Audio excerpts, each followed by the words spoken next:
다윗 일행이 또 위기를 맞습니다. 오늘 본문에 나오는 위기는 그 다윗과 그 600명의 일행이 잠시 그 성읍을 비우고 나갔다 돌아오는 길에 그들이 생각하지도 못했던 엄청난 일을 당하는 것이죠. 그것은 그들의 아내와 그들의 자녀들 그리고 그들의 모든 소유가 약탈당한 것입니다. 지금 다윗과 함께한 600명은 참으로 어떻게 보면 그 동지애가 끈끈한 결사체라고 할 수 있겠습니다. 그 사울의 핍박과 그들의 조국 이스라엘을 등 뒤로 하고 그 다윗의 신실함과 그 다윗의 억울함 등을 동정하며 다윗과 뜻을 함께 하겠다고 생명을 함께 하겠다는 그 결사체인 이 600명.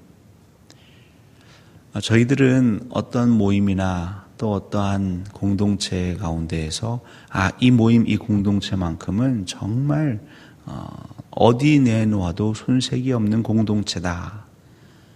특별히 우리 교회 공동체는 우리가 하나님의 말씀 안에서 그 뜻 가운데에 우리가 모여있는 공동체기에 그 세상의 어떠한 그 조직이나 모임과는 비교할 수 없다라고 생각할 수 있겠습니다. 근데 오늘 하나님께서 우리에게 보여주시는 것은 세상에 어떤 모임이든지 그 모임에는 분명히 약점이 있다라는 것을 우리에게 아주 분명하게 보이고 있죠. 이 600명의 결사체, 그들의 총칼의 위협이 와도 굴하지 아니하고 다윗과 하나 되어서 그 위기를 잘 슬기롭게 넘겼던 이들이지만 그들의 자녀와 그들의 아내, 그 가족의 문제에 있어서만큼은 그들도 참지 못하였습니다. 그리고 그들은 이 모든 책임을 다윗에게 돌려서 그를 돌로 치려 하였고 그들의 기세가 얼마나 등등했는지 다윗은 마음이 다급해졌다고 말하고 있습니다. 그때 다윗이 그 위기를 헤쳐나갈 수 있었던 비결은 무엇으로 성경에 기록되어 있습니까? 하나님께서 그에게 용기를 주셨고 또한 그 역시도 그 위기를 타개하기 위해서 하나님께 물었다라고 기록하고 있습니다. 저는 이 시대의 교회가 우리 성도들의 공동체, 우리 성도들의 모임이 오늘 이 사무엘상 30장 이 본문 말씀을 마음에 새기고 씨름해야 한다고 생각합니다. 교회는 참 여러 가지 일로 때로는 어려움을 당합니다. 괴로움을 당합니다. 어려움과 슬픔과 힘든 것을 잘 이겨왔던 공동체도 어느 한순간 생각하지 못한 그 자리에서 혼돈을 경험할 수 있습니다. 함께 해왔던 그 동지들, 그 성도들을 향하여 서로 얼굴 붉힐 때가 있고 서로 마음을 모으지 못하고 서로 등을 돌릴 때가 있습니다. 한순간에 분위기가 반전이 되어서 괴롭고 정말 지옥이 따로 없다 싶을 때가 있습니다. 우리 가정에서 그럴 때가 있고 또 우리의 일터에서 내가 읽은 사업장에서 또 창립 9주년을 맞아 이제 10주년을 향하는 우리 광주 동산교회에서도 얼마든지 그런 일들은 벌어질 수 있습니다. 여러분들의 모임, 여러분들이 소중히 여기는 그 공동체에서 이토록 억울함과 또 다급한 일이 생길 때에 우리는 무엇에 기대야 할까요? 오늘 하나님은 철저히 그 가운데에서 다급한 가운데에서 경솔하게 행동하지 않을 수 있었던 그 다윗의 비결은 여호와 하나님이 주시는 용기요 마음의 평안이었습니다. 그리고 이 600명의 마음을 회복시킬 수 있는 그 길은 무엇이었냐면 다시 그들의 아내와 자녀를 돌려주는 것이었죠. 그래서 하나님께 묻습니다. 우리는 하나님께 물어야 합니다. 우리는 그것을 기도라고 합니다. 제가 종종 제 주변의 지인들과 얘기해 보면 기도하기를 어떤 신앙의 습관 정도로 여기는 분들이 계십니다. 입술로는, 머리로는 기도하면 하나님 들으신다고, 우리가 구하고 찾으면 하나님 주실 것이라고 말하지만 정말 해결되지 않을 것 같은 문제, 생각만 해도 가슴이 탁탁 막힐 것 같은 상황 가운데에선 그 모든 것을 전폐하고 하나님께 나와 기도하는 것에 별 소망을, 희망을 갖지 못한 이들을 제가 종종 보게 됩니다.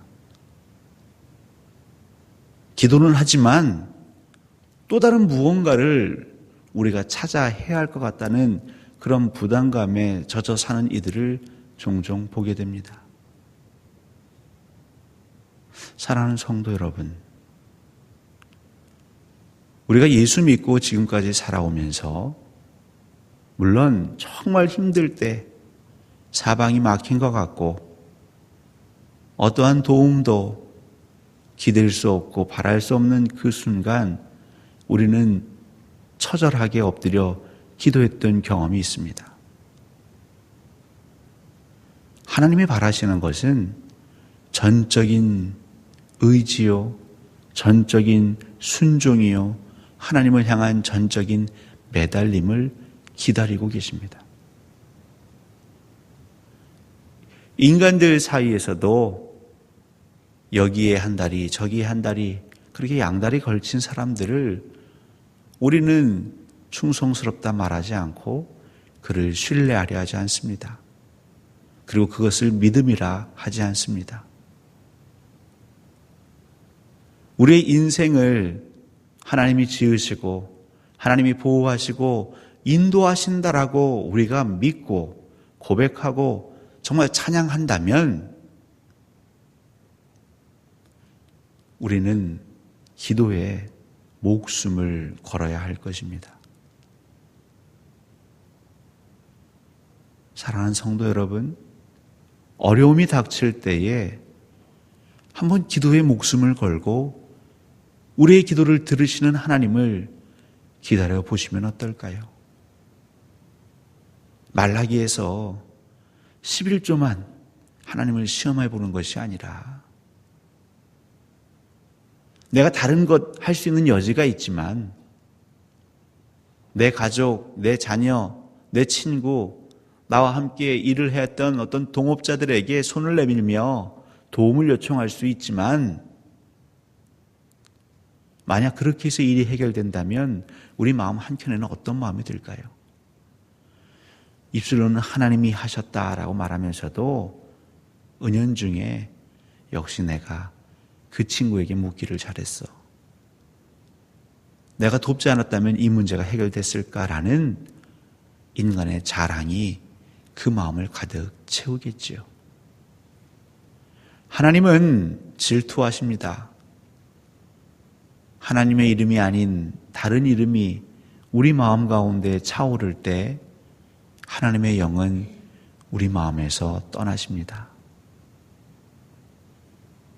우리 믿는 자들의 마음에는 오직 여호와의 마음, 특별히 예수 그리스도, 성령 하나님, 이 삼위일체 하나님의 이름만이 가득 찰 때 우리는 정결해지고 순결해지는 것입니다. 오늘 그 순결함과 정결함으로 여러분을 채우시는 하루가 되기를 우리 하나님이 원하십니다. 한번 매달려 보십시오.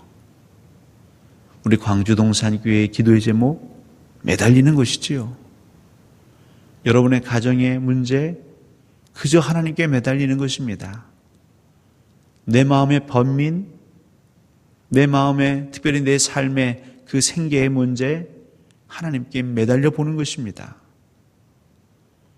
그리고 하나님께서 피할 길을 여시는 것들을 경험할 때에 사실 우리는 다시 한번 소름 끼치도록 하나님은 전지전능하시는구나. 나를 잊지 않으셨구나. 나와 동행하시는구나. 그 확신이 늘 우리 안에 채워질 때에 믿음의 사람들에게는요, 세상 사람들에게서 찾아볼 수 없는 용기, 담대함을 우리가 가질 수 있는 것입니다. 하나님을 맛보아하십시오. 하나님을 경험하십시오. 하나님께 매달렸을 때에 우리를 이끄시는 그 길로 한번 따라가 보시지요. 어떻게 그 끌려간 아내와 자녀들이 어느 누구 하나 상하지 않고 그대로 있을 수 있단 말입니까? 이건 기적이지요. 그 중에 어떤 사람은 반항했을 수도 있겠는데 그들의 처자 중에 어느 누구도 반항하지 않았기에 어느 누구 하나 상하지 않았습니다. 이것은 기적이지요. 오늘도 또 이 한 주도 사랑하는 성도 여러분, 제발 하나님의 기적을 맛보십시오. 하나님은 주실 준비가 되어 있습니다.